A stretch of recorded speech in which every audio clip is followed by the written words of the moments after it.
والصلاة والسلام على سيد الأنبياء والمرسلين أبي القاسم محمد خاتم النبيين وآله الطيبين الطاهرين المعصومين. أما بعد قال الله سبحانه في كتابه المبين وهو أصدق الصادقين: ليس البر أن تولوا وجوهكم قبل المشرق والمغرب ولكن البر من آمن بالله واليوم الآخر والملائكة والكتاب والنبيين وآتى المال على حبه ذوي القربى واليتامى والمساكين وابن السبيل والسائلين وفي الرقاب وإقام الصلاة.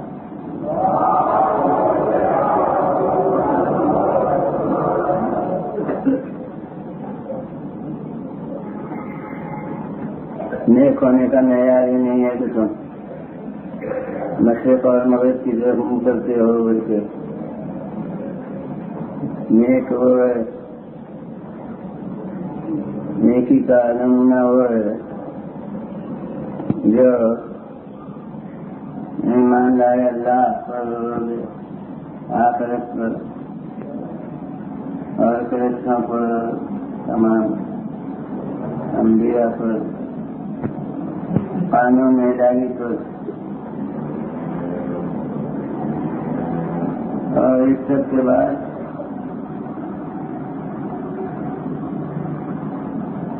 مال اپنا خرچ کرے اس کی محبت کی بنیاد پر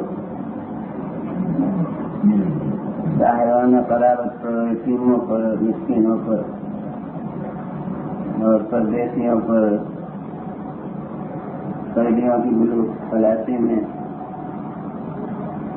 اور نماز قائم رکھے.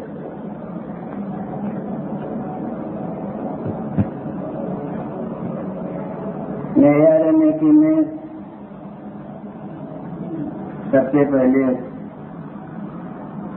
میں نے عرض کیا کہ ایمان کو بیان کیا گیا اور ایمان کے متعلقات کے قاعدہ پر ایمان اور وہ بھی باوجود کہ آیت کافی بسیط سمجھانی ہے، لیکن پھر بھی یہ نہیں ہے کہ کوئی جامع فہرست ہر شعبے کی پیش کی گئی ہو، بلکہ بطور مثال ہر شعبے میں سے چند چیزیں وہ درج کر دی گئی ہیں لمحے فکریہ پیدا کرنے کے لیے کہ اس قسم کی چیزیں جو ہیں ان پر ایمان.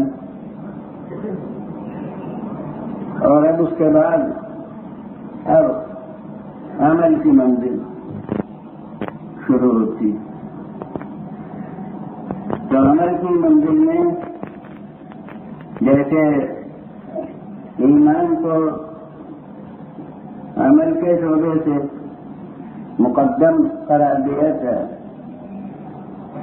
ویسے ہی عمل کی منزل میں حقوق الناس کو حقوق اللہ پر مقدم کیا گیا. انہیں ایمان کے بعد یہ نہیں کہا کہ نماز پڑھو، وہ بات کو کہا جائے گا. پہلے یہ ہے کہ صاحبان احتیاط کی ضرورتوں کو پورا کرے.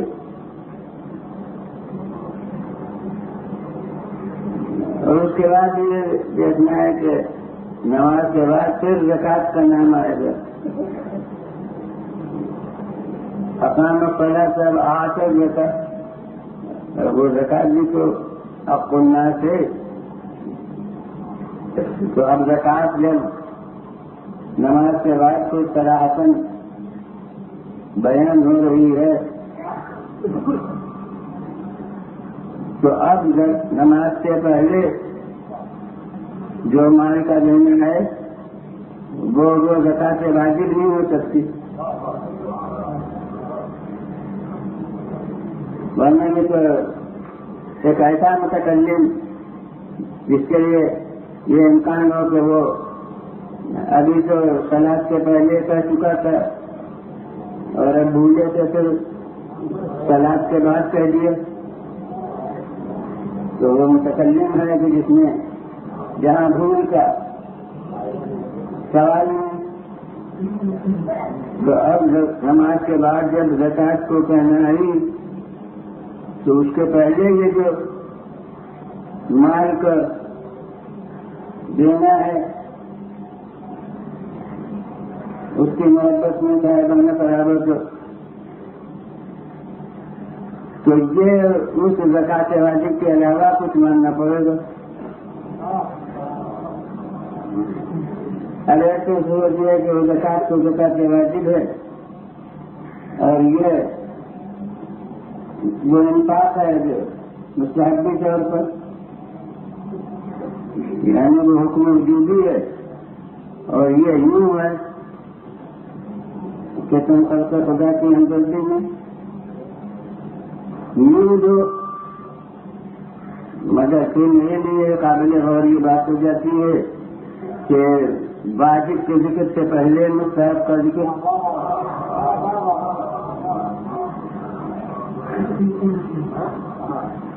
ایمان کے بعد پہلا نمبر واجب کا ہونا چاہیے۔ یہ واجب کو چھوڑ کے مستحب کا ذکر پہلے، جس کے ترک میں گناہ نہیں، معنی مستحب کے نہیں، اور واجب کا ذکر بات کو جو گویا ضروری چیز ہے،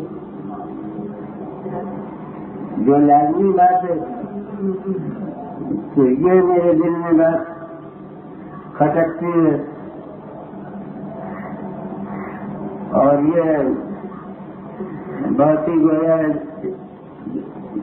دشواری کے اظہار کے ساتھ میں اس کو رک رک کے بیان کرنے میں کہ قرآن کا معاملہ ہے، قرآن میں حکم و جموں کے ساتھ جب تک کہ صراحتاً اس کی تفسیر انہیں نمبر سے وارد نہ ہوئی ہو، راسخین سے لین سے وارد نہ ہوئی ہو، کچھ کہنا بڑی ہمت کا کام ہے۔ تصورات کی دنیا میں آپ دلچسپ باتیں کتنی کر لیں، مگر قرآن کی تشریح کر رہے ہیں اس میں بڑی نزاکت ہے۔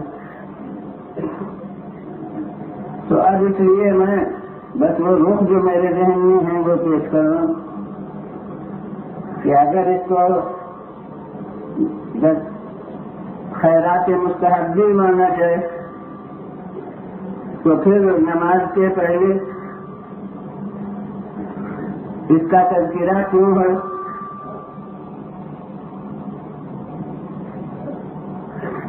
تو اب میرا ذہن تو یہ کہتا ہے کہ اسی آیت کے تحت میں اسی آیت کو سامنے رکھ کر اس کی ترتیب کو دیکھتے ہوئے زکات کے علاوہ بھی کوئی حق واجب مالی تسلیم کرنا پڑے گا۔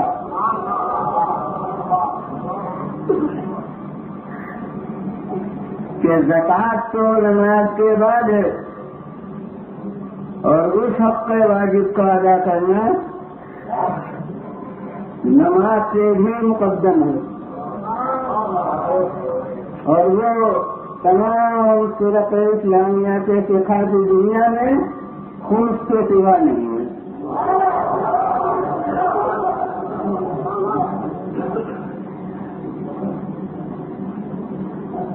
اب جو میرے ذہن کے فیصلے کی بنیادیں ہیں انہیں میں عرض کر رہا ہوں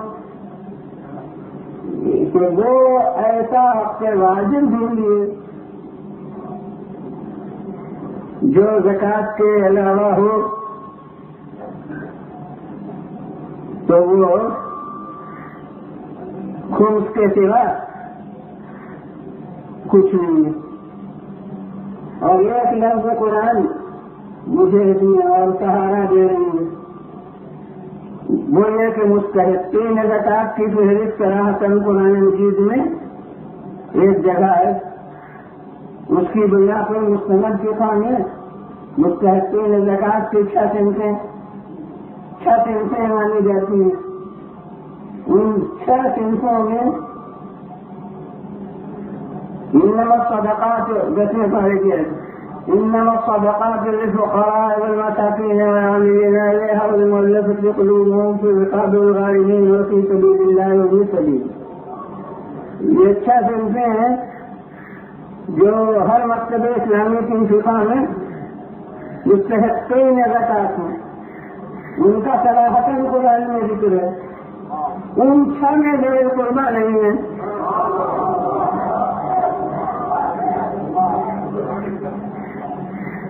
لیکن جہاں خمس کا حکم قرآن میں ہے اور وہ قرآن میں ہے، اب کسی ایڈیشن کو قرآن سے دیکھ لیجیے، کسی پہ ایک کا چھپا ہوا قرآن کو دیکھ لے، اس میں تو راویوں کے مسلک کا فرق نہیں پیدا ہوتا. اور یہاں کے لوگ بھول گئے ہوں گے، میں اپنے ملک میں کہا کرتا ہوں کہ اگر غیر جانبدار قرآن دیکھنا ہو تو ان کی کشور کا چھاپا ہوا دیکھ لیجیے.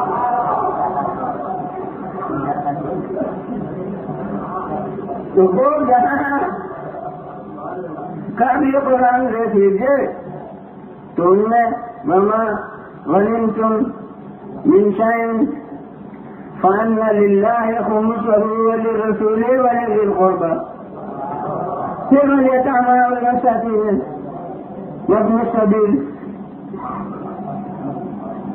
تو قرآن میں مستحقین خمس میں ذوی القربیٰ کا نام ہے، اور وہاں کوئی مکتب فقہ کا آدمی اپنے قرابت دار نہیں سمجھتا. حالانکہ وہاں بھی اظہار نہیں ہے کہ کس کا قرابت دار، مگر کسی مکتب فقہ کا آدمی اسے اپنے قرابت دار نہیں مانتا. وہاں سب متفق ہیں کہ رسول کے قرابت دار.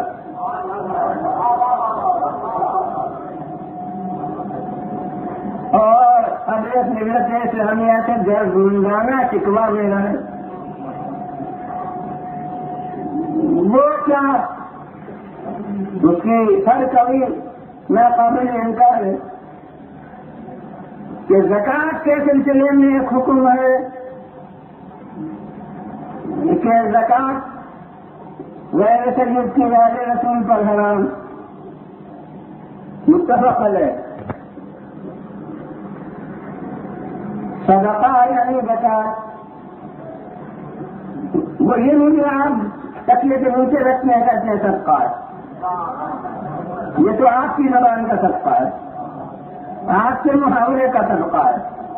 نہیں، قرآن نے جس چیز کو انما الصدقات للفقراء والمساکین، اس نے جس لفظ کے ساتھ جس چیز کو صدقہ کی لفظ سے کہا ہے وہی زکات واجب ہے. تو وہ زکات واجب جو ہے وہ مسلم سہائے سچا کی مسلم حقیقت کہ آل محمد پر حرام. مگر ایک دوسری درد کر رہا ہوں، پوری ذمہ داری کے ساتھ درد کر رہا ہوں، تو یہ زکات کا آل رسول پر حرام ہونا یہ قرآن میں نہیں ہے، یہ سنت سے ثابت ہے، حدیث سے ثابت ہے کہ ذوی القربیٰ یعنی آل رسول پر زکات حرام. قرآن میں اس کا ذکر کہیں پر نہیں ہے.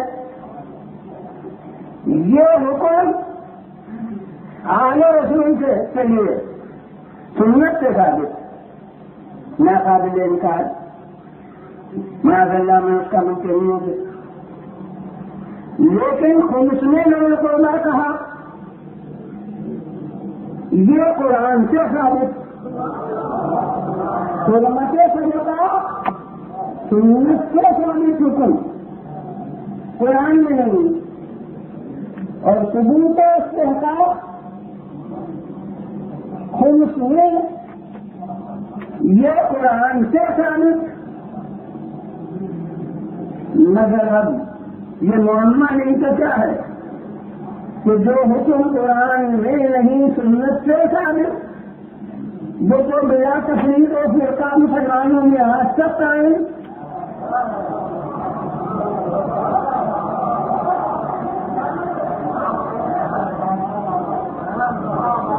قرآن میں نہیں سنت سے ثابت اور وہ آج تک آئے. وہاں کسی کو حسنہ کتاب اللہ یاد نہیں آئے گا.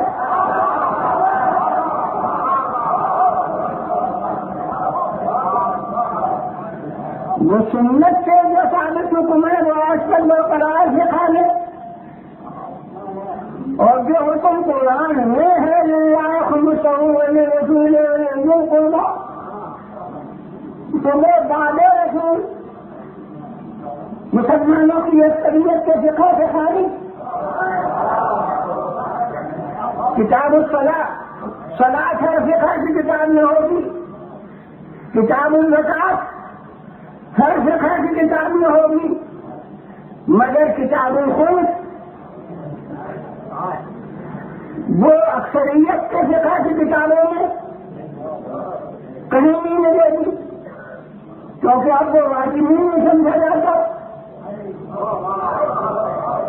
تو بتائیے یہ دینی طور پر عجوبہ ہے یا نہیں کہ سنت کے ثابت حکم ملا تفریح کا فرقہ برقرار اور قرآن سے ثابت حکم کے جیسے تربیت میں محدود اور اکثریت کی جگہ میں رائے. تو اس سے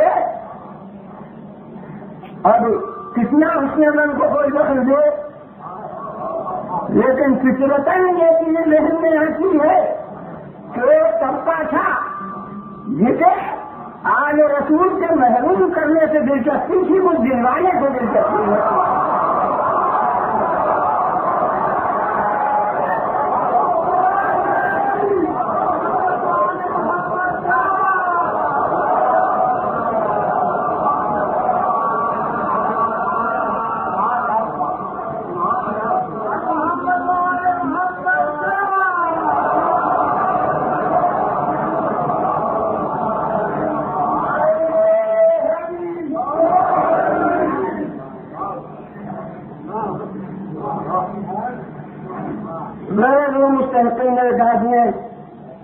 قربا نہیں ہے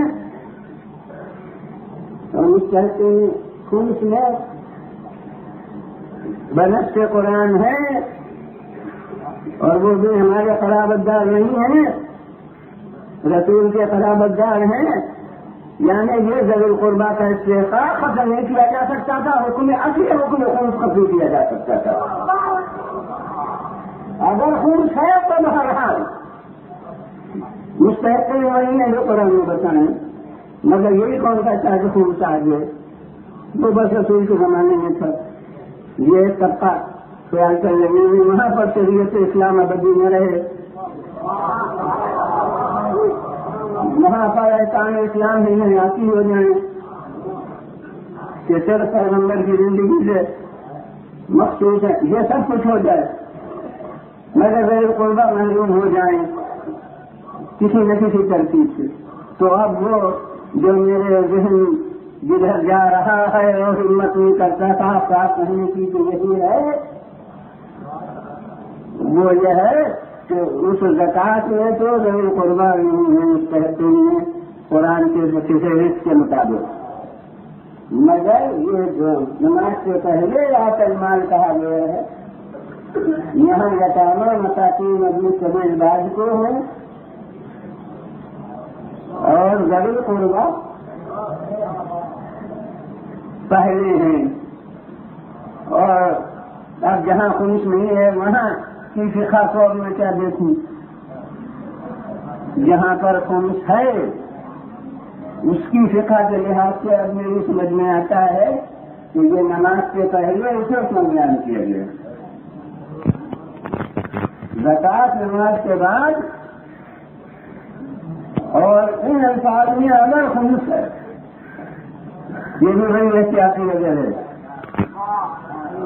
ان الفاظ میں اگر خمس ہے تو وہ زکوٰۃ سے نماز سے پہلے یہ کیوں؟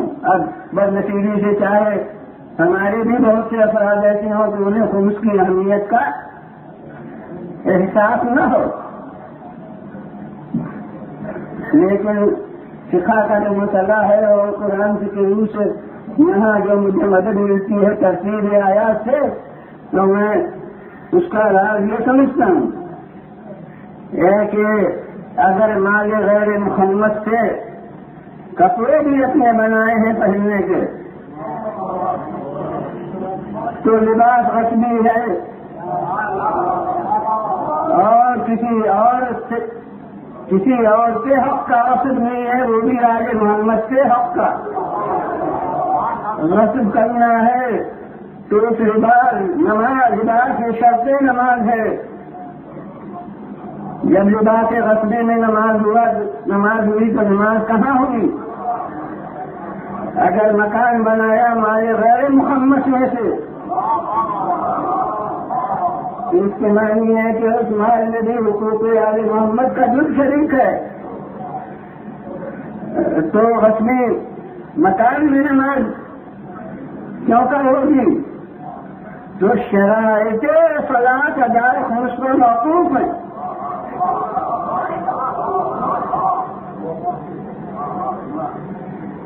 لہذا پہلے اس حق کو کردار کی منزل میں سے قیامت شروع ہوتی ہے،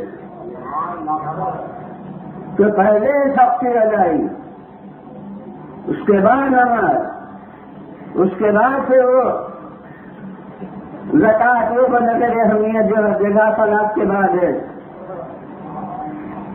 اور اب دوسرا باب ہے موضوع بیان کر کہ یہ ہر جگہ صلاۃ کے بعد زکوٰۃ کا ہونا، یہ دلیل ہے کہ اسلام میں وہ تصور نہیں ہے کہ مال بری چیز ہے۔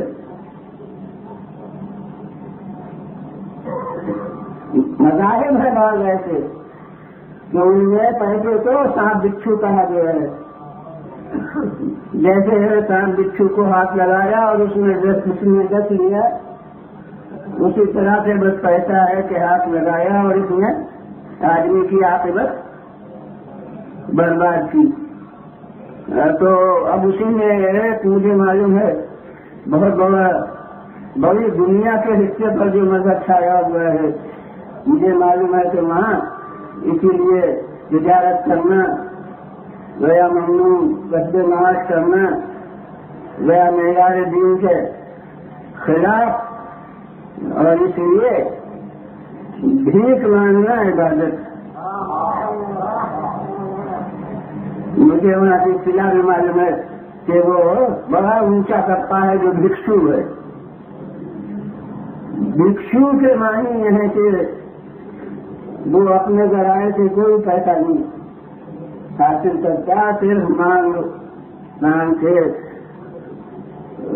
بھیک مانگ کے زندگی بسر کرتا ہے۔ تو ان کے محاورے میں اب ان کے یہاں یہ لفظ نہیں ہے، مگر ذہن میں ان کے جو مفہوم ہے کہ یہ بڑے اولیاء اللہ ہیں کہ صاحب یہ بس مانگ کے زندگی گزارتے ہیں اور کچھ نہیں کرتے۔ تو اسلام میں تو یہ تصور نہیں ہے۔ اور میں کہتا ہوں کہ اگر مال اسلامی نقطۂ نظر سے بہت قابل نفرت چیز ہوتی تو ہر جگہ صلاۃ کے بعد زکوٰۃ کا نام ہی نہ ہوتا، کیونکہ زکوٰۃ اسی وقت ہو سکتی ہے جب مال ہو، اور اگر مال نہ ہو تو پھر زکوٰۃ ہو ہی نہیں سکتی، نہ خمس ہو سکتا ہے نہ زکوٰۃ ہو سکتی۔ یہ سب مال کے وجود پر موقوف ہے، اور مال بھی بغیر یہ حلال حاصل ہوا تو کوئی ذریعہ حلال ہونا چاہیے مال کے لیے، بغیر اس کے احکام زکوٰۃ و خمس کیوں کر جاری ہوں گے؟ جو ہر جگہ جہاں جہاں صلاۃ کا نام تقریباً وہاں اس کے بعد زکوٰۃ کا نام، اب یہ آپ کے یہاں تو نہیں کہوں گا، ماشاء اللہ آپ کے یہاں معیار زندگی بہت سے افراد کا قابل اطمینان ہے، لیکن اپنے یہاں وہاں تو بڑی قوت کے ساتھ کہتا ہوں، یہاں بھی میں کہتا ہوں کہ پورا پاکستان کراچی تو نہیں ہے، پورا پاکستان لاہور تو نہیں ہے، پاکستان کے اطراف میں فقیر بھی ہیں، محتاج بھی ہیں، غریب بھی ہیں، سب کا معیار زندگی تو وہ نہیں ہے جو کراچی کے رہنے والوں کا ماشاء اللہ ہے یا لاہور کے رہنے والوں کا ہے۔ تو نماز تو ہر ایک کو پڑھنا ہے، اور اب اپنے معیار حیات اپنے فقط نہیں، خدا نخواستہ یعنی پورے پاکستان کے باشندگان اور پھر وسیع نگاہ کیجیے تو پورے دنیا کے باشندگان، کیونکہ اسلام فقط پاکستان کے لیے تو نہیں ہے، تمام دنیا کے لیے۔ تو نماز کو 100% ہر ایک کو پڑھنا ہے، اور زکوٰۃ اب 100% آپ تجویز کیجیے کہ کتنوں پر واجب ہے۔ اب جو عدد آپ مقرر کر لیجیے، فقط 100% مقرر کیجیے، خاص سمجھ میں نہ آئے تو 30,000 مقرر کیجیے۔ تو دیکھیے بلاغت قرآنی کا تقاضا کیا ہے کہ نماز جو ہر آدمی کو پڑھنا چاہیے، اس کا ذکر ہر جگہ ہوتا،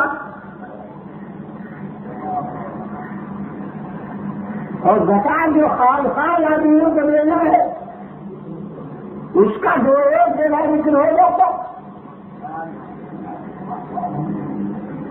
یہ ہر جگہ نماز کے بعد زکوٰۃ کا ذکر کیوں، کس واسطے؟ اس سے میری سمجھ میں تو یہ آتا ہے کہ اسلام مستقبل کے مسلمانوں کا نشانہ ایسی زندگی کو نہیں بناتا جو اللہ کی زندگی ہو، جو مسلم زندگی ہے، بلکہ وہ مسلم کا نشانہ ان زندگی کو قرار دیتا ہے جس میں ہر فرد واجب الزکوٰۃ ہو، ہر فرد صاحب مال ہو، کہ جیسے ہر ایک کو نماز ادا کرنا ہے ویسے ہی ہر ایک کو زکوٰۃ میں دینا ہو۔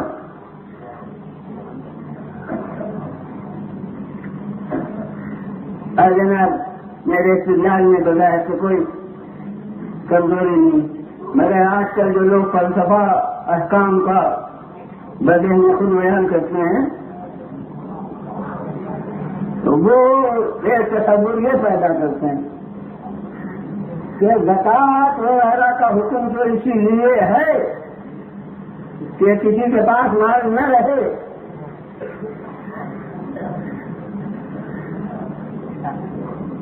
یہ تو مالدار نہ بننے کی خاطر یہ سب احکام ہیں۔ یہ ہے فلسفہ زکوٰۃ سب سے کہ زکوٰۃ اسی غرض سے ہے کہ مال میں ان کے پاس، میں ابھی کوئی بحث نہیں کروں گا، میں تو سوال کروں گا کہ آپ کا مطلب کیا ہے؟ فرد مالدار نہ ہو یا قوم مالدار نہ ہو، جو کچھ عرض کرتا ہوں وہ میں کبھی لاجواب بنانے کے لیے نہیں عرض کرتا، جو سمجھتا ہوں وہ کرتا ہوں کہ فرد مالدار نہ ہو یا قوم مالدار نہ ہو، کیا اگر منظوری ہے کہ فرد مالدار نہ ہو یعنی زیادہ مالدار نہ ہو، اچھا مجھے ابھی زیادہ اختلاف ہے، لیکن اگر یہ سوچیے کہ منظوری ہے کہ قوم مالدار نہ ہو تو پھر مستحقین زکوٰۃ میں مومن ہونے کی شرط کیوں تھی؟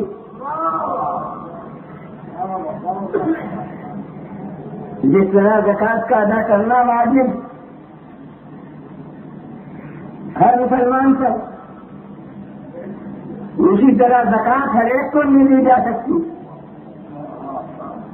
یوں بطور چاہے خیر کے جس کی چاہے امداد کیجیے، اسلام ایسا سنگ نظر نہیں ہے کہ جو غیروں کو دینے سے منع کرے.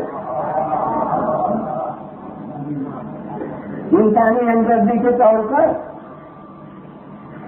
بلا تفریق فرقہ بلا تفریق مذہب آپ مدد کر سکتے ہیں اور عبادت ہوگی وہ مدد قرآن مجید میں موجود ہے. تو یہ نہ سوچو کہ جسے دے رہے ہو اس کا عقیدہ کیا ہے. تمہیں تو انسانی ہمدردی کے بنا پر لینا ہے.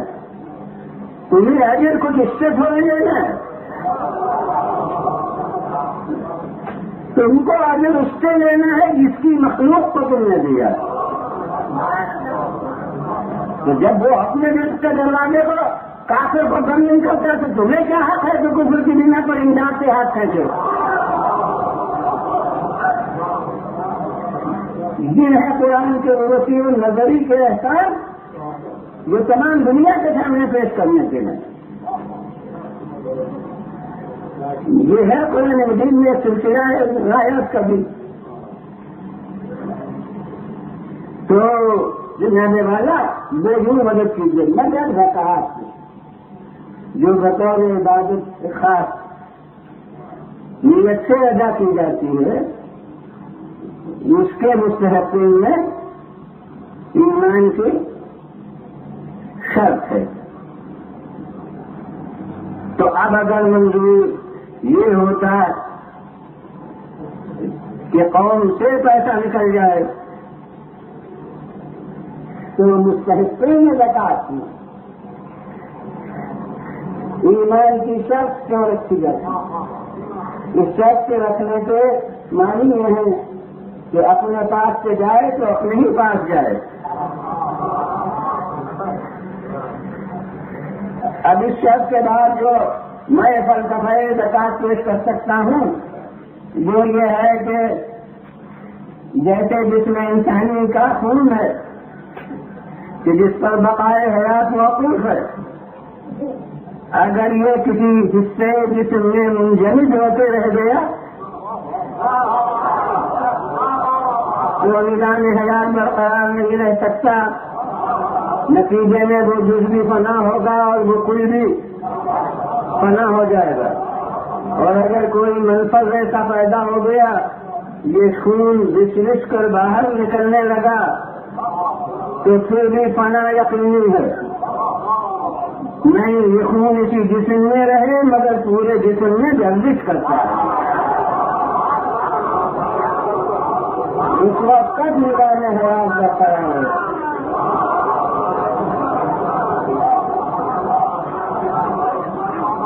تو وہی حیثیت حیات ملنے کے لیے پیسے کی ہے دولت کی ہے. اگر یہ خون منجلد کی طرح ایک فرض میں رہ گیا اور وہی بڑھتا رہا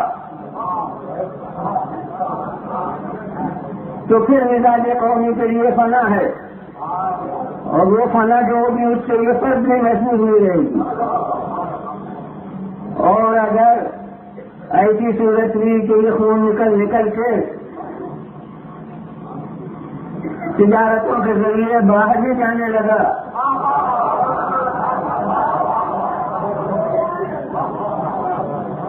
اور اپنے اندر نہ رہا تو بھی فنا یقینی ہے کہ یہ زکوٰۃ کا حکم جو ہے ان دونوں پہلوؤں کے تحفظ کے لیے ہے. سرمایہ حیات متحرک رہے منجمد نہ ہو. فلا دیجیے الگ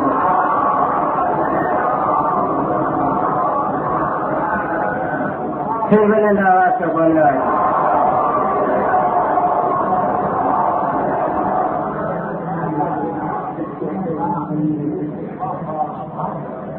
ورنہ کون کہتا ہے کہ مال بری چیز ہے. بہت سے احکام عبادت مال پر موقوف. اگر بالکل مال نہ ہو تو اتنا لباس کہاں سے ہوگا کہ نماز ادا ہو سکے. اگر بالکل مال نہ ہوا تو حج کیوں کر ہو سکے گا. اس میں بھی استطاعت شرط ہے. استطاعت بغیر مال ہو نہیں سکتی،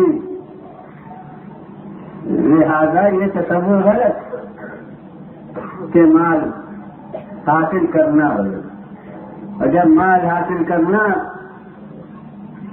بری چیز نہیں ہے بلکہ مطلوب خالق ہے، تو ذرائع حصول مال بھی عبادت ہوں گے، جیسے تجارت، جیسے زراعت، وہ سب عبادت ہیں۔ اور بس اس موضوع کو بھی اس وقت تفصیل سے نہیں کرتا، اپنے یہاں زیادہ تفصیل سے کرتا ہوں کیونکہ وہاں بڑا طبقہ ہے جو تجارت کو خلاف شان و عزت سمجھتا ہے۔ یہاں میرے خیال میں الحمدللہ ایسا تصور نہیں ہے، تو بلا وجہ میں وقت تجارت میں کیوں ضائع کروں، تو تجارت یہاں کوئی بری چیز نہیں سمجھی جاتی، وہ تصور یہاں الحمدللہ نہیں ہے، وہاں بھی کم ہوتا گیا ہے۔ اور وہ تاریخ لکھنؤ جاننے والے جاتے ہیں کہ میرے 3 بیانات کے بعد سے وہ اس میں کمی ہوئی ہے، اور وہ انقلاب ذہنیت ہوا ہے۔ وہ بیانات تجارت اسلام کے نام سے امام نبی سے شائع ہوئے، اور اس کے بعد سے دکانیں رکھنا شروع کی اپنے افراد میں، اور پہلے حوالہ دے دے کر دکانیں رکھنا شروع کی، بالکل ان بیانات میں جو کچھ کہا ہے اس کے متاثر ہو کے ہم یہ دکان رکھ رہے ہیں، اس کے لیے پوسٹروں میں یہی، اس کے لیے دعوت ناموں میں یہی، تو پھر میں نے اس کی بھی مخالفت کی۔ میں نے کہا کہ صاحب آپ کو دکان رکھنا ہے تو یہ کیسے کیوں شرماتے ہیں کہ ہماری ضرورت حیات مجبور کر رہی ہے، یہ آپ اسے مسلمانہ حیثیت کو دے رہے ہیں، اس میں وہ نیت کا فرمائش ہے کہ ضرورت نظر پورا ہے۔ اب مجھے بیان میں جو کہا تھا وہ مجھ پر احسان کر کے گویا آپ دکان رکھنا چاہتے ہیں، تو وہ ذہنیت اب الحمدللہ وہاں بھی بدل گئی ہے۔ اس لیے جو رفا اب کاروبار کو خلاف شرافت نہیں سمجھتے، تو یقیناً تجارت بہرحال تاجروں کو محض میں نے کہا کہ یہ تصور نہیں ہے، لیکن یوں سمجھیے کہ میں خوشخبری تاجروں کے لیے یا ان کے کاروبار میں داد دینے کے لیے کہہ رہا ہوں کہ تجارت وہ بلند چیز ہے کہ رسول کی تاریخ حیات میں رسالت کا ذکر بعد کو ہوگا، تجارت کا ذکر پہلے آئے گا۔ فنا یہ وجہ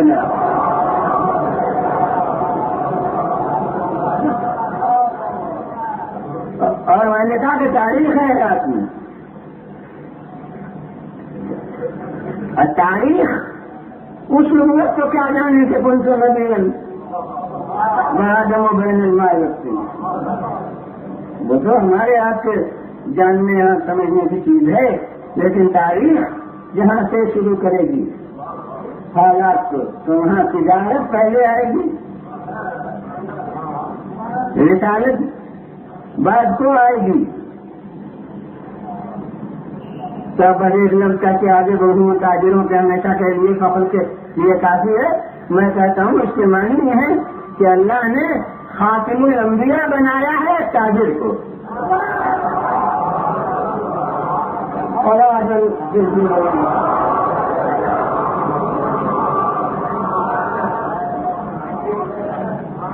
مبارک ہو تجارت کرنا جو تجارت کر رہا ہے، اس کو بڑا اچھا کام کر رہا ہے، مگر جناب قرآن نقطۂ اعتدال کی ہمیشہ دعوت دیتا ہے۔ یہ 99 کا کھیل نہ پڑے، تجارت کا شوق رکھیے۔ یہ جناب 99 کا کھیل دو چیزوں میں مجھے معلوم ہے، ایک صحت جسمانی میں اور ایک معاشی زندگی میں۔ صحت جسمانی میں 99 کا خیر کیا ہے کہ ایک آدمی اتفاق سے تھرمامیٹر 2-4 دفعہ لگایا 99 نکلا، آپ جناب فکر ہو گئی، ارے 99 مجھے کئی دفعہ تھرمامیٹر لگایا 99 نکلا، اب وہ 99 کی فکر ہو گئی تو دوڑنا شروع کیا اب میں ڈاکٹر نہیں ہوں، مگر ڈاکٹروں کے ساتھ بہت ہوتا رہا ہے اپنی زندگی میں، تو جناب 105 سے گھٹا کے 102 بنانا آسان ہے، مگر 99 سے گھٹا کے 98 کرنا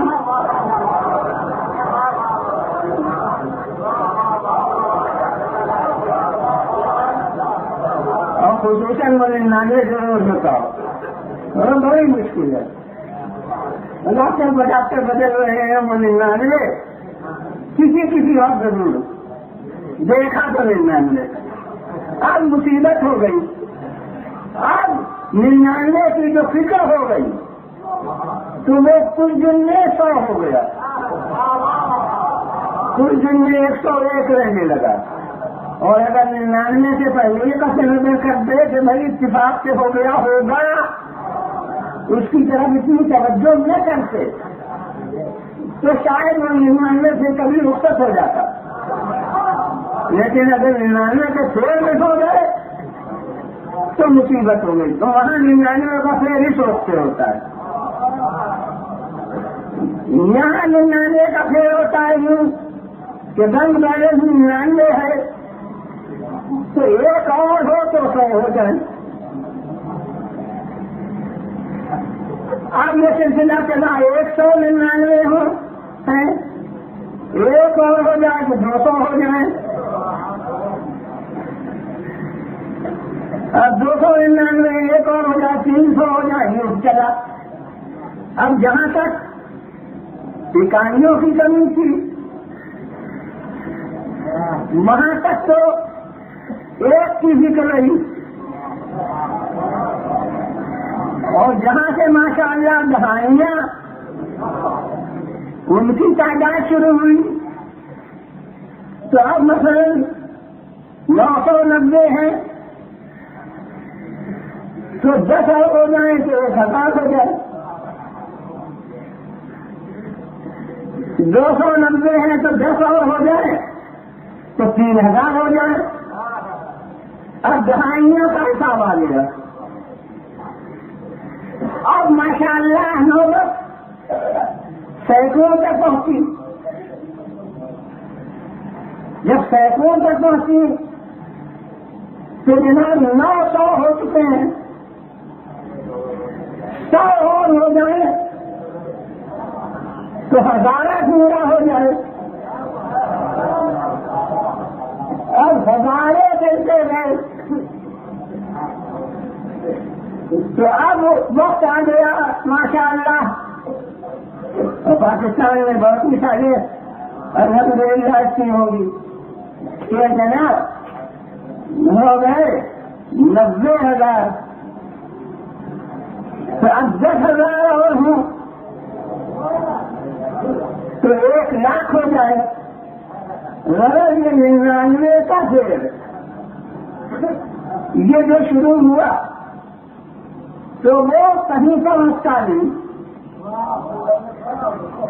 بڑھتا چلا جاتا ہے، جتنی کامیابی لے گا اتنی فکر زیادہ، یعنی یہ وہ قیاس ہے کہ جتنی بجھائی جاتی ہے اتنی بڑھتی ہے،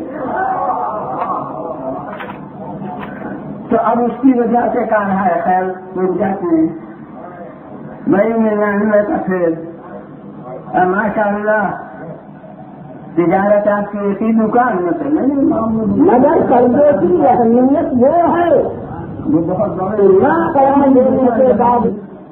مگر دکان ایسی ماشاءاللہ کھاتے پیتے ہیں، صاحب مکان ہیں، ضروریات اور مزہ کے سب اس دکان سے پورے ہو جاتے ہیں، لیکن اب وہ دوپہر کا وقت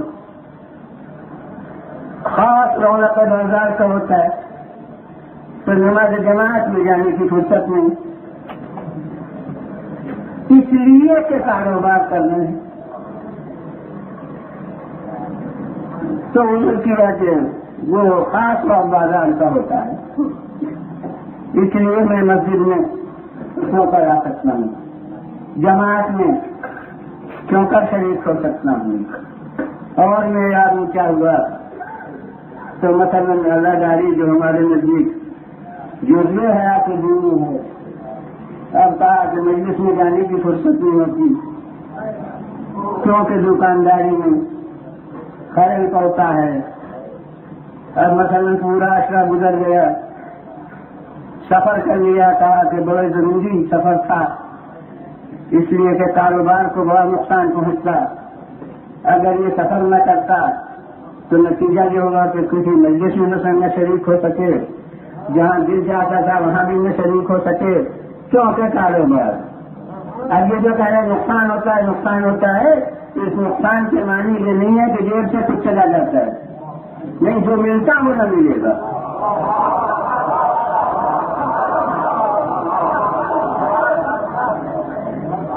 یعنی عدم حصول نفع کو آج کل کے کاروباری محاورے میں نقصان کہتے ہیں, حالانکہ دونوں میں فرق ہے. اور یہ ایک اور شعبہ ہے الگ اس کے بیٹھنے کے تقریہ جو ہمارے شعار حیات ہے, چاہے ہمارا کتنا بڑا جرم سمجھا جائے مگر حضور قرآن ثابت ہے تو انہوں والا بے محل استعمال تقریہ کا بہت ہوتا ہے. اس میں اور بھی اگر دنیا کی نگاہ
مثلا بہت سے لوگ خفا ہو جائیں گے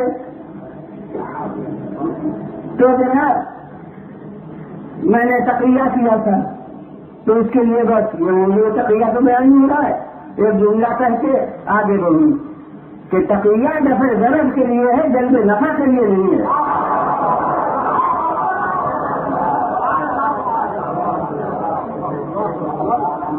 اگر آپ خفا ہو جائیں گے تو آپ کے گھر سے کچھ چھین کے تھوڑی لے جائیں گے, یعنی جو کچھ ملتا تھا مجھے وہ نہیں ملے گا, تو اس نفے کے نہ ملنے کو ضرر کہتے ہیں. تو یہ غلط تصور ہے. اسی لیے قرآن مجید میں اس معتدل نقطے کو پیش کیا گیا. ارشاد ہوا رجال لا تلہیہم تجارت ولا بیع عن ذکر اللہ. مثالی افراد وہ ہیں کہ جن کو کوئی تجارت اور خرید و فروخت یاد الہی سے غافل نہیں بناتی. وہ پہلے رخ والی غلط فہمی معصوم کے زمانے میں بھی تھی. معصوم کے سامنے کسی نے یاد پڑھی, آپ نے فرمایا بھائی لوگ اس کا مطلب کیا سمجھتے ہیں؟ ان کا مطلب یہ ہے, مطلب یہ سمجھتے ہیں کہ وہ لوگ نہ تجارت کرتے ہیں نہ بھائی کرتے ہیں, کچھ بھی نہیں کرتے, بس ہر وقت یاد الہی میں مصروف رہتے ہیں. آپ نے فرمایا یہ کب آیا خدا نے؟ اس نے کہا کہ تجارت ہے انہیں ذکر الہی سے حاصل نہیں بناتی. یہ نہیں کہا کہ تجارت اور بھائی کرتے نہیں. تو اس نے کہا پھر کیا مطلب ہے؟ آپ نے فرمایا مطلب یہ ہے کہ تجارت بھی کرتے ہیں, خرید و فروخت بھی کرتے ہیں, لیکن اوقات نماز کے پابند رہتے ہیں. کیسے ہی گرمی بازار کا وقت ہو, لیکن جب وقت نماز آئے گا تو پھر اپنے منافع کی چپل ملتے ہیں یار اخلاق کے لحاظ کے لیے اور نماز سنیے. اور اس کے بعد یہ مطلب ہے اس کا کہ ان کو تجارت کر گئے ذکر الہی کی غافل نہیں بناتی. اور ورنہ اگر فرائض کی ادائیگی کو پیش نظر رکھتے ہیں اور اس کے ساتھ ساتھ تجارت کرتے ہیں تو وہ بڑی اونچی بات ہے، بہت وزن نہ کرا بات ہے، محل مزے الہی ہے۔ اور بس اگر مال اللہ کی نظر میں کوئی بری چیز ہوتا ہے تو وہ مال کا خریدار کیوں ہوتا؟ حالانکہ یہ قرآن کی آیت کو بھی ان اللہ اشتری من المؤمنین انفسهم واموالهم بان لهم الجنہ، اللہ نے خریدا ہے مومنین سے ان کی جانوں کو اور ان کے مال کو، اس عوض میں کہ ان کے لیے جنت ہے۔ تو جس طرح جان کا خریدار ہو بنو، اسی طرح مال کا خریدار وہ بنا، اور جس طرح جان کی قیمت جنت اسی طرح اس مال کی قیمت جنت۔ تو یہ قیمت ہے مال کی، بشرطے کے مصرف صحیح ہو، بشرطے کے بامحل شرط ہو۔ اور اب جو تفصیل آیت کے میں نے دکھلایا تھا کہ حقوق الناس پہلے اور حقوق اللہ بعد کو، آتل مالا مال لیتے ہیں اس کی محبت میں ذوی القربی یتامی مساکین المسلمین کو، اور نماز قائم رکھتے ہیں، پہلے اعطاء مال اور پھر نماز کا ذکر۔ تو اب میں باب فضائل میں آپ کو یہ بات کر دلاؤں کہ عمر بھر میں حضرت علی بن ابی طالب علیہ السلام نے کیسی نمازیں پڑھی، اور ان کی کسی نماز کو بھی میں معاذ اللہ کہہ سکتا ہوں تو ان کے درجے سے کچھ بھی نیچے تھی، اور پھر ان میں خصوصیت بڑھ گئی، ہمیں ان کی بہت امتیازی نماز ہے،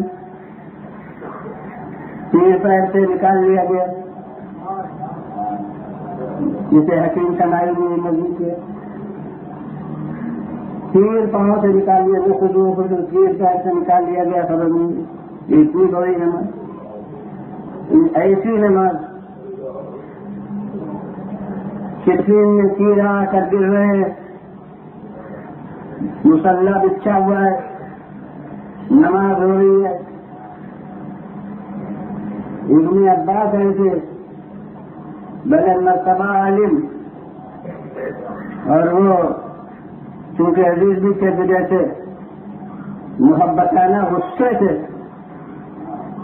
کہہ رہے یہ جگہ نماز کی کرے تہواروں سے، یہ جگہ نماز کی، تیر تو آ کے گر رہے اور آپ آنکھوں میں آنکھیں ڈال کے فرماتے ہیں کہ ہم اسی نماز کے لیے تو جہاد کر رہے ہیں۔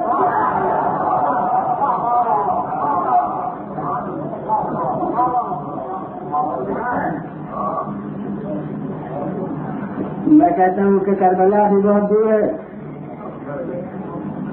مگر آج سے اس مختصر جملے سے امیر المومنین اپنے اور بنی امیہ کے تصادم کا فلسفہ بیان کیا گیا اسی نماز کے لیے، اس کے معنی ہے کہ حکومت دمشق سے نماز کی بقا تو خطرہ ہے،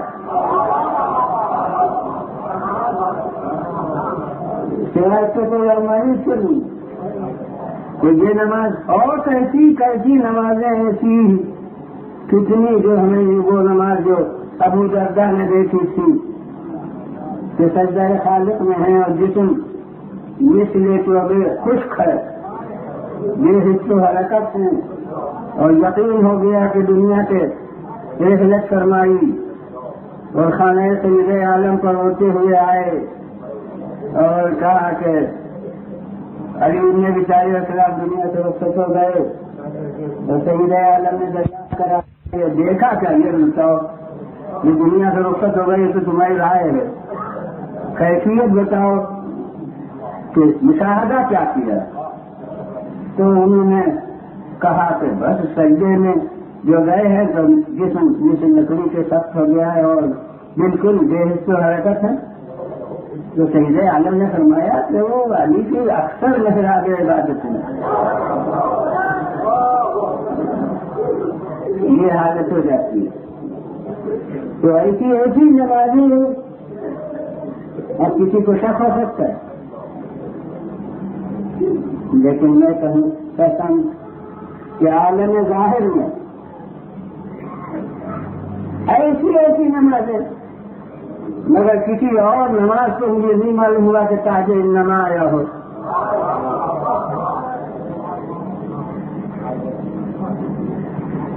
مگر وہ نماز جس میں حق الناس کی شرکت ہو گئی ادا کرنے،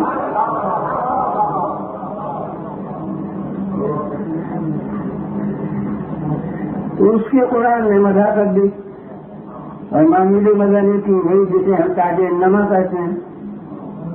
انما ولیکم اللہ ورسولہ، اور اسی کردار کا حوالہ دے کر، اور ماشاء اللہ ہماری فہم میں میں کہتا ہوں کہ نام لے کر نہیں کہا جا سکتا، تاکہ شخصیت کی بلندی نمایاں کرنا نہیں ہے، کردار کی آگے کی رکا دکھانا ہے.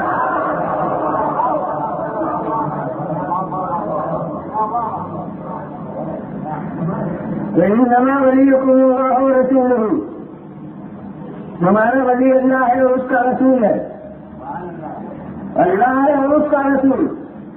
اور پھر بلا فصل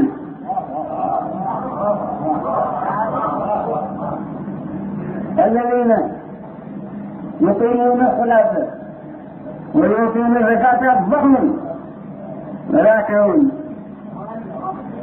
وہ صاحب ایمان جو نماز ادا کریں اور حالت رکوع میں زکات دیں.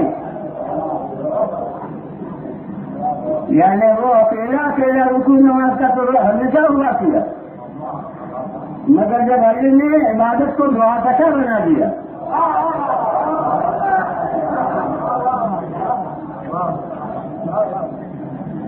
حق اللہ کے ساتھ سمجھ دیا حق الناس کو. اب میں نے تو بعض لوگوں کو شاید مجھ سے شکایت ہو، پورا واقعہ پورا کوئی واقعہ پورا جیسے پیش ہی نہیں کرتا. تو جو واقعہ مجھے خیال ہے کہ بہت سے لوگوں کو نہیں معلوم، وہ پورا پیش کرتا ہوں. ایک دن پیش کر چکا، بہت پرانی واقعہ تھا، اور جہاں معلوم ہے کہ سب کو معلوم ہے تو وہاں میں پورا نہیں پیش کرتا. جو تو معلوم ہی ہے، جو چیز مجھے کہنا ہوتی ہے اس کو نکال اسے پیش کرتا ہوں. تو اب یہ تو آپ واقعہ تو سب کو معلوم، مگر اس کے پہلو کو توجہ میں دلانا چاہتا ہوں کہ حضور صاحب نے مسجد میں سوال کیا. اچھا، یہ پہلے اس پہلو کی طرف توجہ دلا دوں کہ نماز جماعت میں تھی، ورنہ رسول مسجد میں ہوتے. وہ واقعہ کا جز ہے کہ رسول کو بعد میں یہ اطلاع خالق کی طرف سے ملی اور آیت اتری، اور اب آپ نے واقعہ دریافت فرمایا اور پھر کسی نے بیان کیا مسجد سے آ کے تحقیق کرتے کہ یہ ہوا. تو رسول مسجد میں تشریف نہیں رکھتے تھے، لہٰذا نماز لوگ ذوق عبادت سے اپنے پڑھ رہے تھے اور کچھ بھی پڑھ رہے ہوں گے. لیکن مسجد میں آ کے کوئی ضروری تھوڑی ہے کہ ہر ایک نمازی پڑھ رہا نہیں. گفتگو بھی آپس کی، مگر ایسی نہ ہو جو مرضی الہی کے خلاف ہے، ورنہ معصیت میں اضافہ ہو جائے گا. اپنی جگہ غیبت کریں وہ بھی گناہ ہے. اب مسجد میں بہت گزاری کے لیے اگر لوگوں کی غیبت ہو رہی ہے تو اسے جرم میں اور اضافہ ہو گیا کہ مسجد میں یہ امر حرام اس کا ارتکاب ہو رہا ہے. تو یہ نہیں جائز باتیں اپنے مسجد میں بیٹھ کے کریں تو خود مسجد میں قیام عبادت ہے. مسجد میں جتنا وقت گزرے وہ پورا وقت عبادت الہی میں مصروف ہوگا. اس لیے اب یہ بات وہ نہیں ہے جو راوی نے سب بیان کی ہو. یہ سب میں قرائن سے کہہ رہا ہوں کہ آج کوئی ہوگا رکوع میں, کوئی ہوگا جماعت ہوتی تو سب ہمارے ہوتے, کوئی قیام میں, کوئی کچھ نہیں. باتیں ہی کر رہے ہیں آپس میں. اور اس نے سوال کیا جو نماز میں مصروف تھے وہ نماز کو کیا ان کے لیے واضح تھا کہ یہ تو نماز میں ہے. جو نماز میں نہیں تھے آپس میں باتیں کر رہے تھے انہوں نے توجہ نہیں کی, لگے رہے باتوں. یہاں تک کہ وہ جیسے ناامید ہو گیا تو اس نے اب بارگاہ الہی میں رکھ کیا کہ خدا بندہ گواہ رہنا کہ تیری مسجد میں نے سوال کیا اور کسی نے میرا سوال پورا نہیں کیا. اب یاد رکھیے بغیر عقل کے کوئی بات سمجھ میں نہیں آ سکتی, بشرطے کے توجہ ہو جائے. میں کہتا ہوں کہ سوال اس نے کیا بارگاہ الہی میں, جو نتیجہ میں نے نکالا وہی پہلے پیش کر دوں, بعد میں آپ خود فیصلہ کر لیجیے کہ یہ صحیح ہے نہیں. میں کہتا ہوں کہ نظر اس نے یعنی ہاتھ اٹھائے بارگاہ الہی میں, جب اس سے کہنا ہے تو ہاتھ بارگاہ الہی میں اٹھائے اور نگاہ اس کی ان کے ہاتھ کی طرف. اگر نظر اس کی ان کے ہاتھ کی طرف نہیں ہے تو اشارے میں کوئی سزا نہیں ہوتی.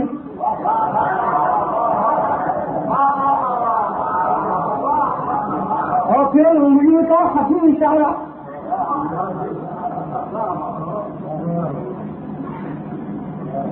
وہ متوجہ ہوتا اگر آسمان کی طرف یا اتباع سے کسی اور طرف دیکھا ہوتا تو انگلی کا اشارہ دیکھی تو کر سکتا تھا. معلوم ہے پکار رہا ہے اسے اور دیکھ رہا ہے ان کے ہاتھ سے.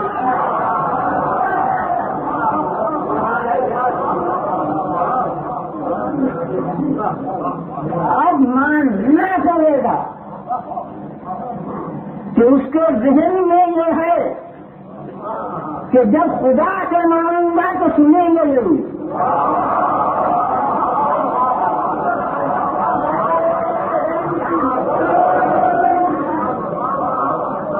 بلدا تو بلدا جی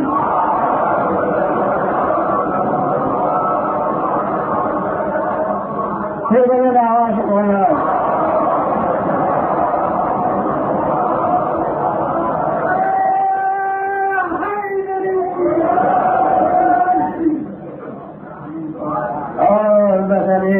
کیسے آگے بڑھوں. میں نے کہا پکاروں گا اسے تو سنیں گے نہیں اور مانگوں گا اس سے تو دیں گے نہیں, کیونکہ انہیں کو اس نے مشکل کشا بنا کر پیدا کیا. خدا دیکھیے وجہ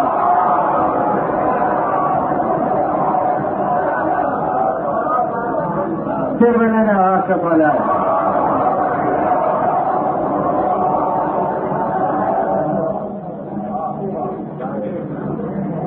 آپ نے دیکھی حقوق الناس کی اہمیت, لیکن جبھی یہ ہوگی جب وہ چاہتا میں خلوص ہو اور اگر اپنے حق میں آئے تو کروانے کے لیے پھر انگوٹھیاں دیں تو میں کہتا ہوں کہ پھر انگوٹھی بھی جائے گی نماز بھی جائے گی.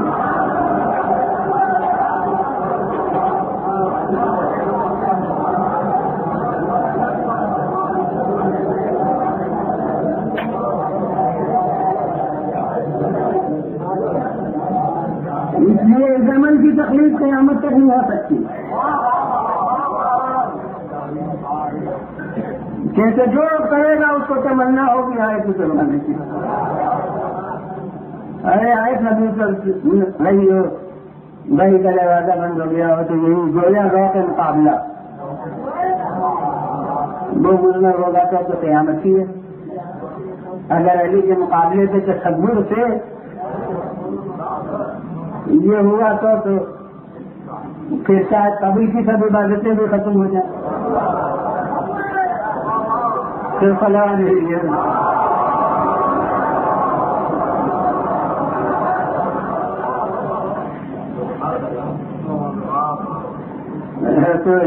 یہ ہے حق الناس کی ہمیں، یہ ہے نماز کے ساتھ حقوق الناس، اور اب روزے کے ساتھ وہ حلقہ والے 3 روزے، اس کا پس منظر آپ کو معلوم ہے. بچے بیمار ہوئے تھے، ماں اور باپ نے نظر کی کہ انہیں صحت ہو جائے تو ہم روزے 3 روزے رکھیں گے. ہمیں اصول مدعا کا ایک طریقہ سکھانا تھا، ورنہ وہ بغیر اس نظر کے دعا کرتے تو وہی کافی تھی. خدا عالم نے بچوں کو صحت عطا فرمائے. آپ وہ روزے ماں باپ میں رکھتے، ہم وہ منتیں مانتے ہیں تو اپنی مطلب کو پورا کرانے میں تو کتنی جلدی ہوتی ہے، اور نظر کے پورا کرنے میں کتنا اطمینان ہوتا ہے. ارے نمایاں پہلو ہے کہ ہم سوچتے ہیں کہ صحت تھوڑی ہو گئی ہے تو ابھی بچوں میں قوت تو آئے. اگر یہ ہم ہوں گے نہیں نظر یہ کہ صحت آتی ہو الحمد للہ صحت ہو گئی تو اب چاہے کمزوری کتنی ہو لیکن ہمیں تو روزے رکھنا. اور اب بنا واقعہ دیکھ لیجیے کہ نیت کی تھی ماں باپ نے من رکھوانی تھی، بچوں نے خود سے نہیں مانی تھی کہ ہم اچھے ہو جائیں تو ہم روزے رکھیں گے. مگر اس خاندان کا ذوق عبادت ہے کہ نظر کی تھی ماں باپ نے اور وفا میں شریک ہو گئے بچے بھی.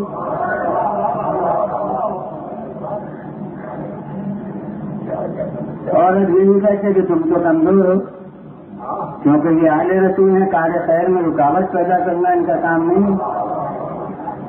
بچے ذوق عبادت رکھتے ہیں، وہ روزے رکھنا چاہتے ہیں. ہمارے بخ والے خود چاہنے والے ماں باپ بچہ بالغ بھی ہو گیا، شرن 15 برس میں بالغ ہو جاتا ہے، اب جمعہ قیام آیا وہ روزے رکھنا چاہتا ہے 30 تو چاہنے والے ماں باپ فرمانے نہیں کہ ابھی تم بچے ہو اور بہت گرمی ہے تم سے برداشت نہیں ہوں گے. جی وہ رکھنا چاہتا ہے یہ مانے خیرت میں. اب اگر وہ بالغ ہے تو جواب دی تو اس سے ہوگی، اس دن ماں باپ بچانے نہیں جائیں گے. مگر ہمارا معیار یہ محبت جو ہے یہ اصل میں عداوت ہے.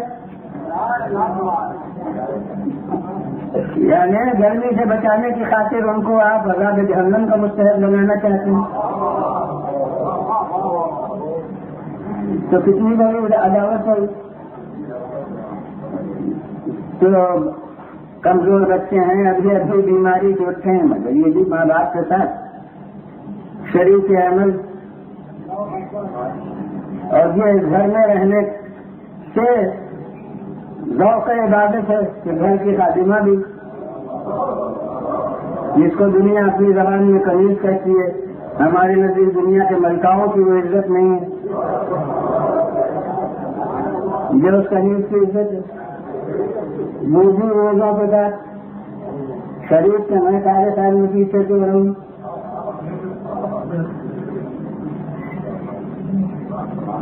اور اس کے بعد بس حضرت امیر المومنین نے ان کو کہ اپنے ساتھ یہ رعایت کی ہے کہ روز روز جاؤں اور افطار کا سامان کروں. اب بہتر یہ ہے کہ 3 روزے ہیں تو 3 دن کے افطار کا سامان ایک ہی دن کر لوں.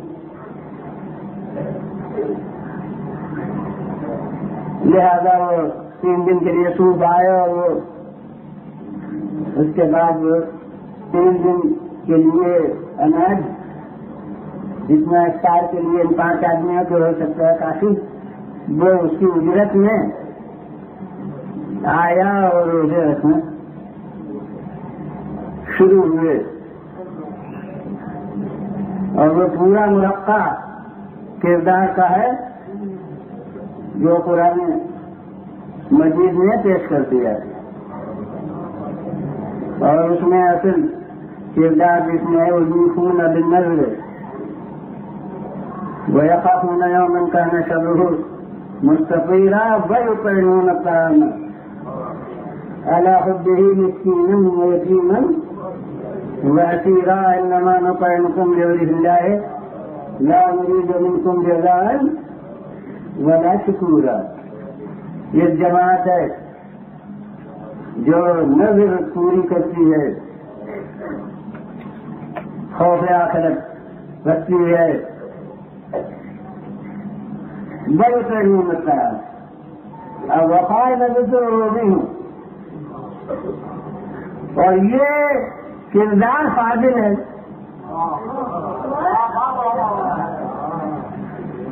یعنی یہ کھانا کھلانا نظر میں داخل نہیں تھا.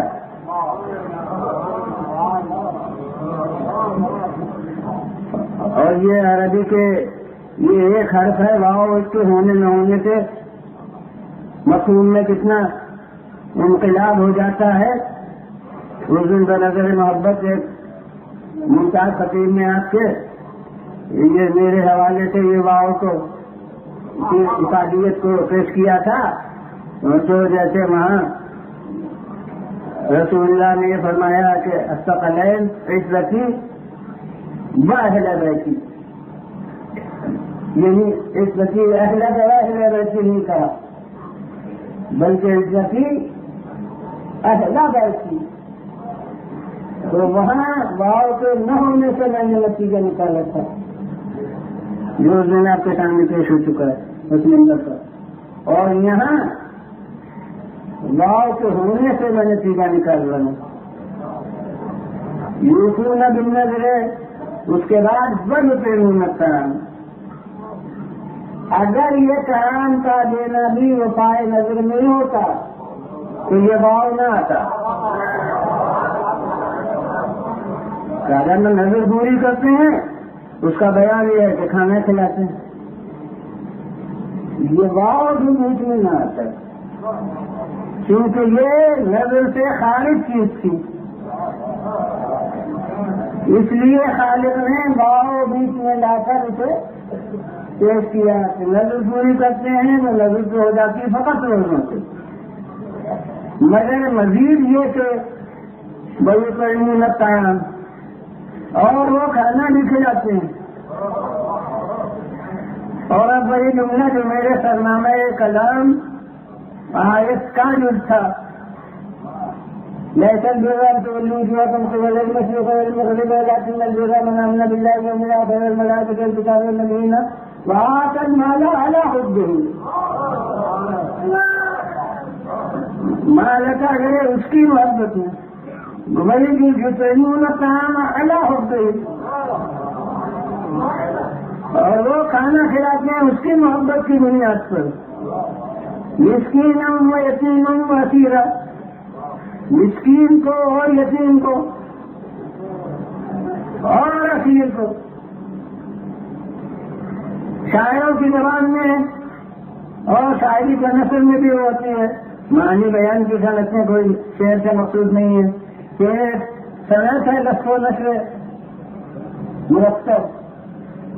لفظ و نثر یہ ہے کہ کئی چیزیں ایک ساتھ ہوں پھر اس کے متعلقات ایک ساتھ ذکر ہوں.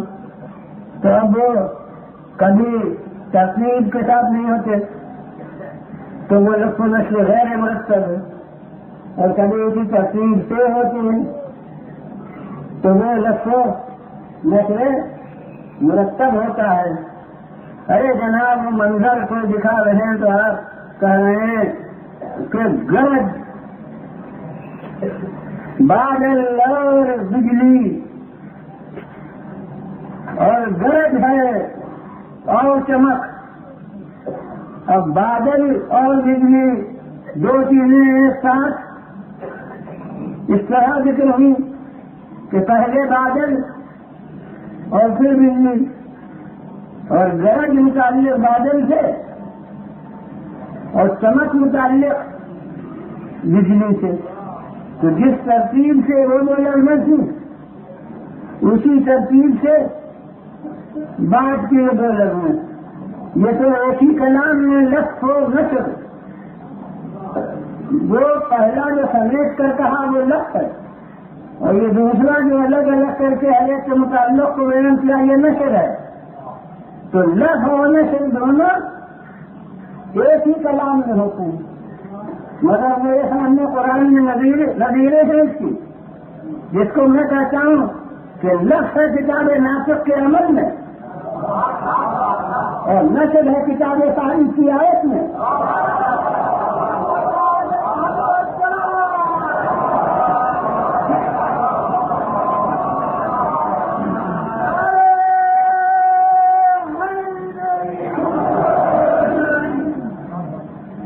یہ 3 دن ترتیب کے ساتھ 3 قسم کے سائلوں کو کھانا کھلاتے ہیں۔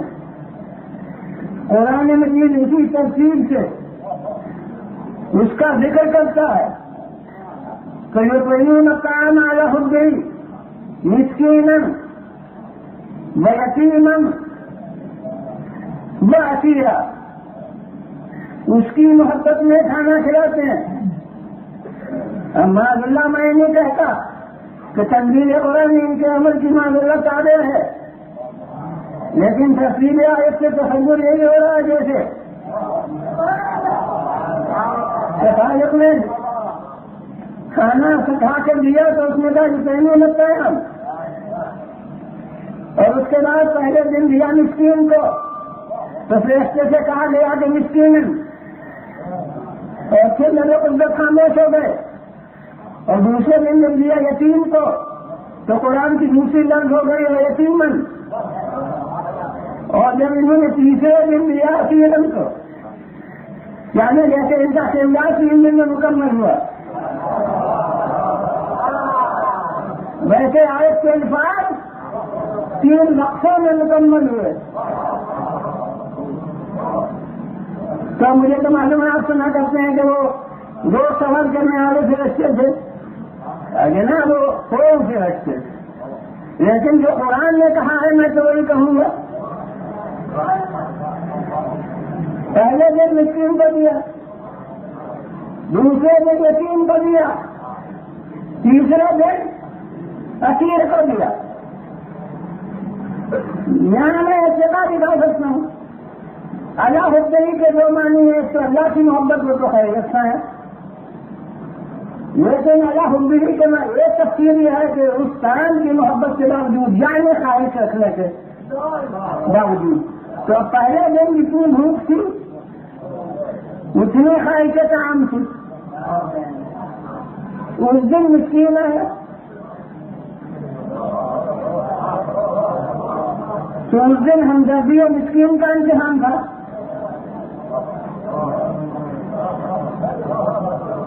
دوسرے دن دوسرا وعدہ ہے صرف پانی سے اسٹارٹ کرتے، تو آج خواہش کا ایک درجہ اونچی ہوئی ہے، تو اس دن یتیم آیا۔ یہاں میں ارتقا دکھا سکتا ہوں اپنے جذبات کے لحاظ سے بھی کہ بھلا آل محمد یتیم کی آواز سنے اور قرار ہے، وہ مسکین تھا اور آواز تو یتیم ہے، جوان یتیم کی محبت، یتیم کے ساتھ ہمدردی، دوسرے ذریعے کے ان کی خواہش طعام کے ساتھ ٹکرائی، تو یتیم کی محبت کو مقدم کیا اپنی ضرورت سے۔ مگر اب میں کیا کروں، الفاظ قرآنی کو کیا کروں کہ تیسرے دن اسیر آیا، تیسرے دن اسیر آیا، قرآن کہہ رہا کہ یتیمن مسکینن و یتیمن و اسیرا، تیسرا روزہ ہے، تو میں کہتا ہوں خارج تعام آج نقطۂ معراج پر ہے، اور اب جو آیا ہے وہ قرآن کہہ رہا ہے اسیر ہے،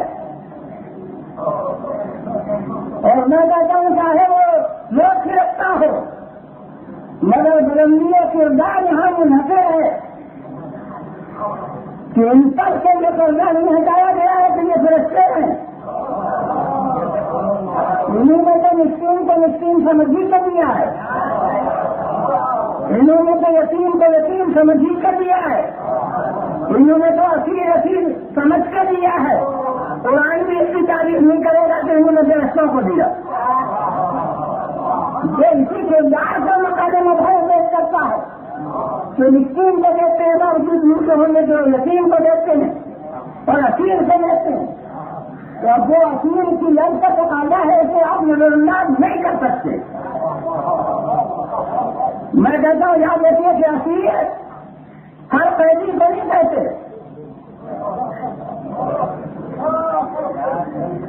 جرائم کی سزا میں جو قید ہو ایک تو رسول کی زندگی میں جیل خانہ نہیں تھا،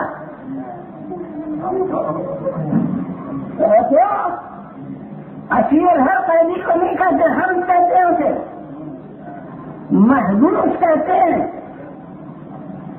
سجین کہتے ہیں، سجن سے قید خانے کو کہتے ہیں، اسیر نہیں کہتے ہر قیدی کو، اسیر کے معنی ہے قیدی جنگ۔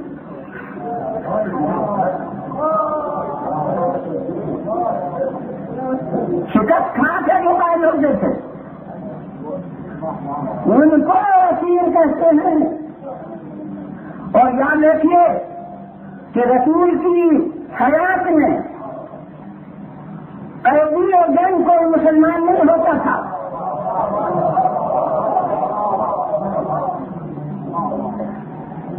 قیدی اور جنگ اس وقت کا ہو ہی نہیں سکتا سوا غیر مسلم کے۔ اس کے معنی یہ ہے کہ جب بھوک معمولی تھی ان 2 دن میں امتحان کا حق ایمانی کا، اور جب بھوک معراج کمال پر ہے تو آج امتحان حق انسانی کے ادا کرنے۔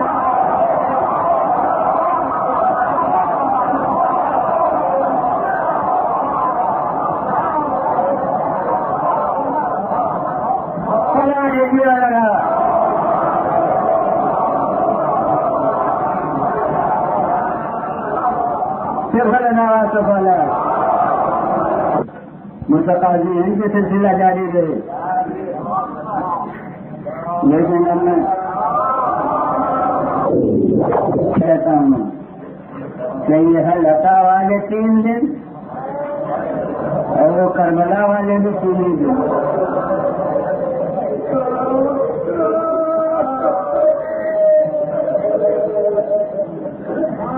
یہ باب فضائل میں ہیں اور وہ باب مصائب میں ہیں۔ ان 3 دن میں 3 روزے تھے مگر درمیان پانی تو تھا،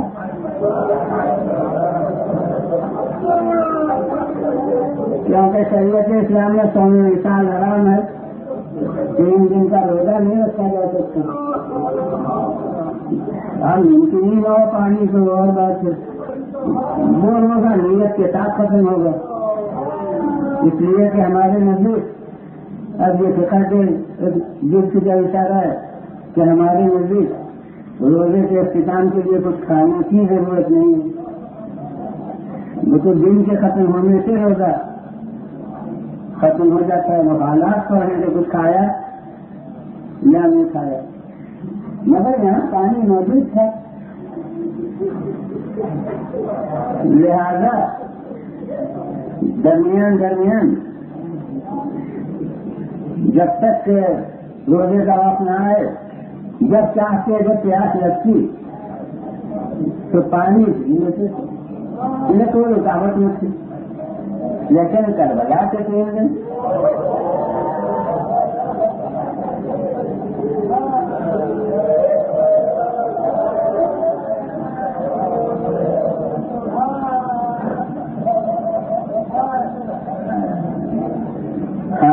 ان 3 دن میں سب سے چھوٹے حسین تھے، مگر وہ چند برس کے جو تھے، اور کربلا میں جو سب سے چھوٹا تھا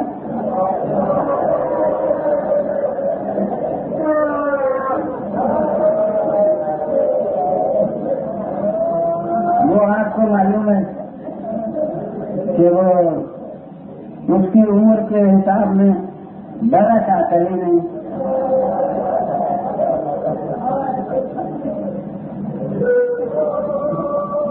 وہ تو چشمہ اس کے نام کا تقریباً دور ہے، مگر وہ تو کل ان مسائل کا ایک دن میں حل کر چکا، اب آج سے 6 محرم اور 6 محرم ہمارے سلسلے بیان میں شہزادہ علی اکبر سے مخصوص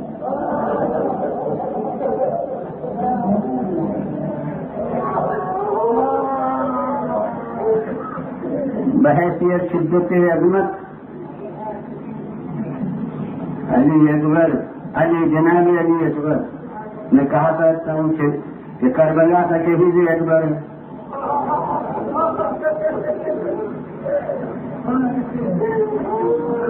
مگر بحیثیت عمر تو کربلا کے شہید ہونے والے میں اکبر ہیں،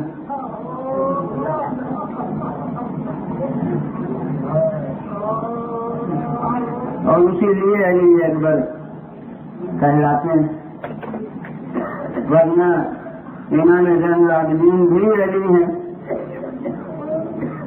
اس لحاظ سے یہ علی اوسط ہیں، مگر کربلا کے شہید ہونے والوں میں چونکہ جو علی تھے ان میں یہ بولے ہیں کہ اس لیے علی اکبر کہلاتے ہیں، اور علی اکبر کے سب اوصاف مجھے معلوم ہے، مگر میری کوتا یہ معلومات ہوگی تو مجھے نہیں معلوم کہ وہ رسول کی تصویر تھے، مگر علی اکبر، اور اسی لیے خصوصیت علی اکبر کی ہو گئی کہ کسی کے جاتے وقت اللہ کو گواہ نہیں بنایا،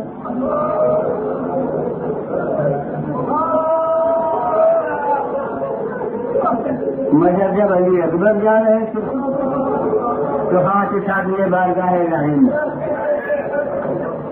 عرض کیا اللہم اشہد علی ہؤلاء القوم فقد بلغ الیہم غلام اشبہ الناس خلقا وخلقا ومنطقا برسولک، وكنا اذا اشتقنا الى نبیک نظرنا الى وجهک، پروردگارا تو گواہ رہنا کہ اب جو جا رہا ہے جو صورت و سیرت اور رفتار اور گفتار میں تیرے رسول سے مشابہ،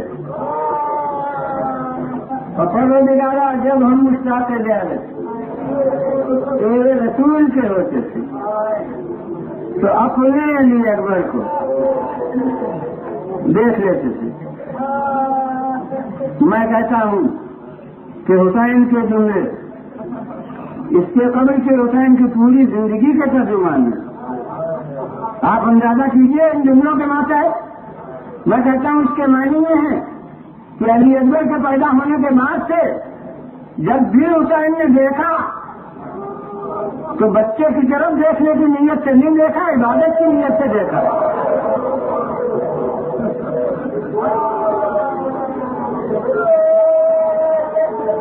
جب ہم مشتاق ہیں تیرے رسول کے ہوتے تھے تو اپنے اس ورن کو دیکھ لیتے تھے، اور اسی سے احمد حسین کی بھی بات کی تفصیل ہو گئی کہ جسے رخصت کیا اسے رخصت کر دیا، لیکن علی اکبر کو جو رخصت کیا تو مولا اپنی جگہ پر کھڑے نہیں رہ سکتے.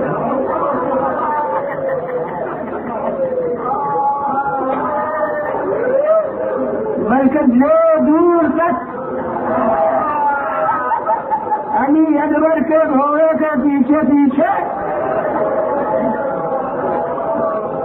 چلے گئے. اور یہاں پر ایک عجیب جملہ تاریخ میں ہے کہ کلما اسرع الجواد اسرع الحسین. ارے جتنا جتنا گھوڑا علی اکبر کا تیز ہوتا تھا مولا اس میں تیزی سے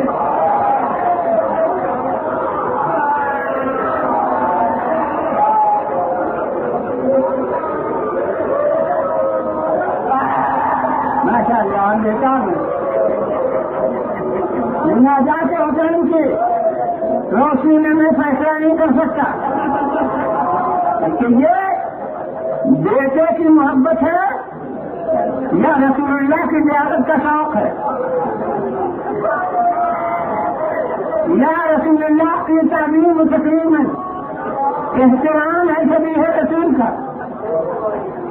ایسا بیٹا. اور اسی لیے میں کہتا ہوں، کل میں نے جملہ کہا تھا کہ میں نہیں مانتا کہ حسین ایسے تھے کہ علی اکبر کو نہ روئیں. ارے اپنے بیٹا سمجھ کے نہ روئے، سبھی رسول سمجھ کے رونا نہیں میرے شمار والے. زیارت جب کر رہے تھے رسول کی تصویر سمجھ کے، تو جب رو رہے ہیں تو یہ تصور نہیں ہے کہ یہ رسول کی تصویر تھی جو مل گئی اور کس طرح ملی. ارے کوئی وہ ہوگا جسے ایک خیمہ پڑا ہو. اور مسلمانوں نے سبھی رسول کی کیا عزت کی کہ گھوڑا لے کے چلا گیا تو کتا ہوں ہو گئے سنون ذہن پھر عمر نربا.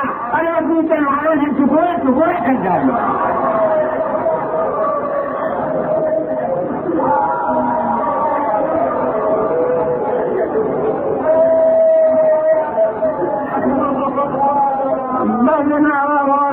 پیش کروں گا. اب میرا ذہن تو ادھر متوجہ ہو گیا کہ میں حاضر کربلا یعنی لیلا کے خبر کی داد دوں کہ جس بیٹے کے جانے پر مولا اپنی جگہ نہ رکھ سکے